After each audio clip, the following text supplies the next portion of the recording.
take some fantastic writing by Ernest Hemingway and I'm going to make it worse because I want to show you how to turn bad writing into a masterpiece. Guess to see which is Hemingway's writing and which is mine.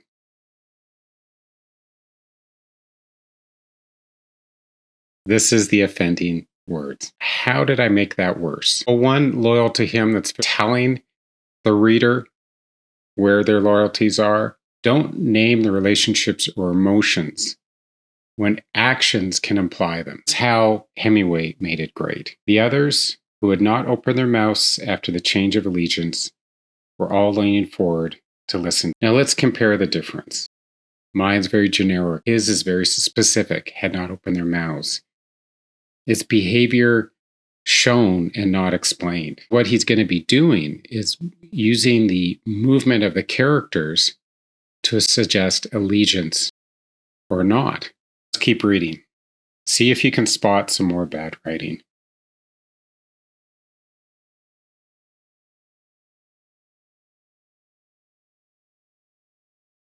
Here it is. Did you see it? Well, it's this phrase. This is going to be a very subtle shift, but it's very important. So what I've done here, I've weakened his writing because instead of immersing the reader into what Robert Jordan feels, I'm actually more describing it. He felt the girl's arm resting on his shoulder as she looked. That's just so simple, yet it adds a layer to your writing. These, that background character syndrome where the characters are just floating around the background, now it becomes very important. Now, as the reader, you're experiencing Robert Jordan's attraction to the girl. He notices when she touches him and how it made him feel. So weak sentences tell what happened. Strong sentences shows what it feels like to that character. The woman of Pablo was watching too. Only Pablo took no interest, sitting by himself and happy with it all. Now, why is this bad? One, unhappy with it all is pretty vague. I'm kind of just describing it. Instead, he shows behavior. So let's put what Hemingway did. Only Pablo took no interest, sitting by himself with a cup of wine that he replenished by dipping into the big bowl Maria had filled from the wineskin that hung to the left of the entrance to the cave. So here he shows behavior. He has Pablo sitting apart, repeatedly refilling his wine, disengaging from the group. So the reader's going to infer the emotion than the bland version that I had earlier, where I simply labeled the emotion. And by describing more of Pablo and how he isolates himself, he drinks steadily and he avoids participation. This suggests some key points of Pablo's feelings. He's resentful, he's withdrawn, he's showing resistance, but we're not explaining it. And using that environment to deepen the scene makes it even better. I actually really love this. This is a fantastic rule. Setting details should emerge through action, not description paragraphs. And I think you're going to find that throughout your writing, or as you're writing, you want to get the setting across. So then you just do a descriptive paragraph and describe it, but you don't have to do that all the time. You can use the actions, like in this case, Pablo, and reflecting his behavior as isolation, laying the context of the scene and where everyone's sitting and how the cave that they happen to be in looks like. Go on.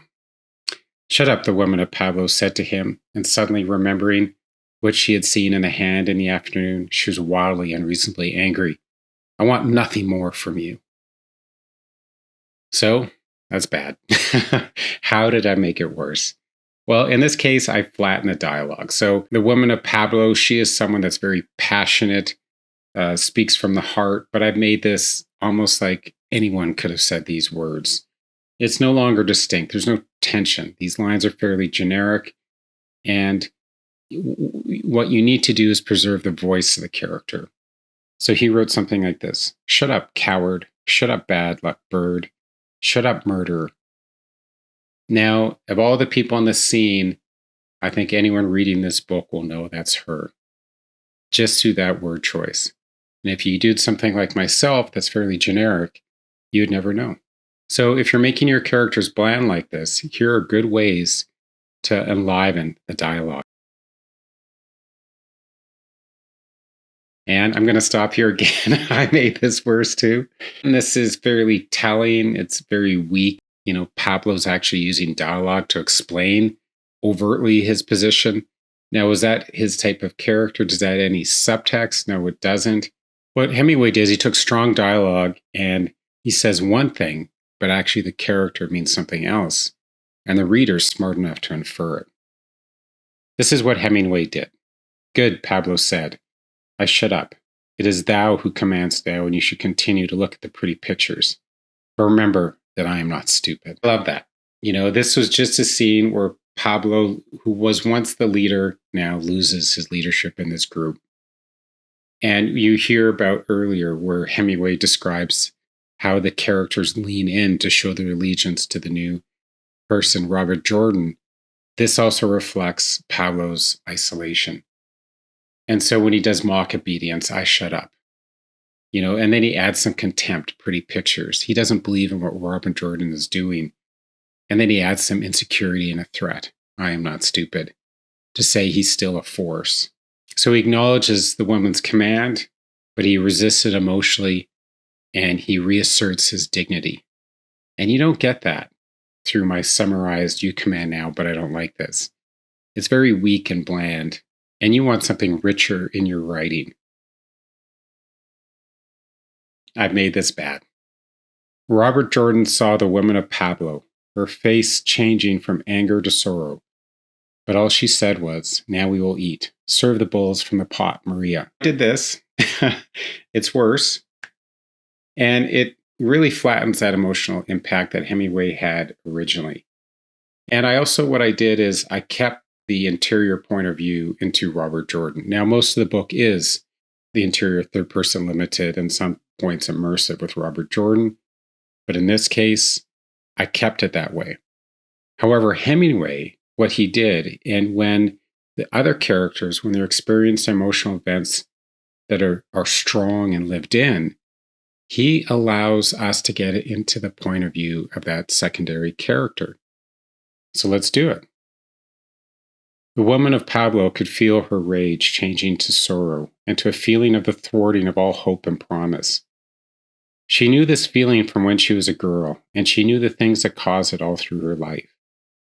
It came now suddenly, and she put it away from her and would not let it touch her, neither her nor the Republic. And she said, now we will eat. Serve the bowls from the pot, Maria. What I love about this, and yes, Hemingway to some degree is telling. He's condensing a lot of information to convey to the reader a series of key feelings and thoughts within this character. And that last line, now we will eat, rather than just a bland description of let's start eating, it conveys some weight. It's now her taking leadership and taking leadership of the group. She's showing emotional restraint, how she's not reacting to Pablo. And it's a restoration of order. Now, you don't get that from what I wrote. And it also carries that overarching theme from linking that private emotion to the political struggle about the Republic. So you see those series of layers and depths just in a couple sentences, and yes, mostly telling, but it's telling in the right spot to convey to the reader in the secondary character's point of view what matters to her. Power is physical. Ask yourself when you're writing a scene, are stakes embedded in action? So someone leaning forward can imply allegiance. Drinking alone is withdrawal. Or a simple touching shoulder is an intimacy shift. Be flexible on point of view. When you're dealing with very emotional moments, it's okay for you to change point of view to the secondary characters, because then it gives you that chance to add the personal history or the themes or the meaning behind that character, so they become more than just one-dimensional, they become fully alive. Here's some great summary of what you can be doing here. I hope you like this video. I really enjoy learning from the great authors, and I hope you do too. It's a fantastic way to learn. If you happen to like these videos, click like and subscribe. Happy writing.